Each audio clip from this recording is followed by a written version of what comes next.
Hello guys, my name is Madhur and welcome to my channel. This is the 10th tutorial in the series of tutorials on shell programming. Now in this tutorial, the first command that we're going to check out is the chmod command or chmod. And this command is basically used to change file permissions or directory permissions for a file or directory respectively. What I mean by that is, let me first create a file using touch and I'll call it test. And I'll execute ls and see if it has been created. It's right there, you can see it. And I'll also execute ls-l to show you guys the permission for this file. Now currently I have default permissions for this file, which means that the owner can read and write the file, the group of the owner can just read the file, and the other people on the operating system can also just read the file. Now what if I want all people, that is the owner as well as all the others who are in the same group as the owners, as well as the other people on the operating system, to have all permissions to this file, that is read, write as well as execute? The command that I use to do that is chmod, and I'll type in the numeric value, the net numeric value that I want to associate with this file. So if I want all three permissions, that would mean that I would have to give 777, because 4 is for read, 2 is for write, and 1 is for execute. So in total it would be 7, and since there are 3 categories of users, the owner, the group of the owner, and the other users on the operating system, I would have to type in 7 3 times and then type in the name of my file, which is test. And when I press enter, let me clear the screen first and execute ls-l, I see that my file is now being displayed in green ink instead of black, and that's because it has execute permission.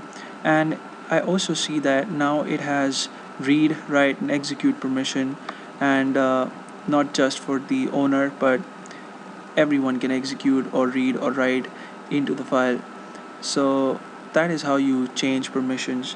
Now chmod can be used in a variety of ways, but this is the best way in which you can use it. If you want to further reset it, then chmod.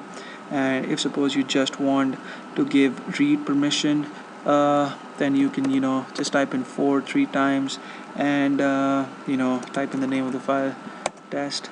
And if I execute ls-l, then I can see here that now I just have read permission and no write or execute permissions.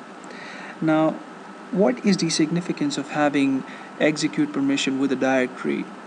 If you have execute permission for a directory, you can basically double click and get into it. You can change into the directory, and you can get into it and also select files, but you obviously cannot make modifications if you do not have write permission. So you need to have write permission to make any sort of changes. But it's absolutely essential to have execute permission for a directory, and if you don't, then you basically cannot do anything with the directory. So that was our discussion on chmod. The next command that we're going to check out is uname. Now before talking about this command, I'll just execute it for you guys, and you can see uname with the -a option, and it tells me the name of my kernel, it tells me the name of my machine, it gives me the version of my kernel, and then it tells me the system date, and there's the date in case you people are finding trouble reading, and that's the year, and then it gives me some information about the processor. So that is basically what uname is used for, and the -a option is for all, which means that display all information that you've got about the system.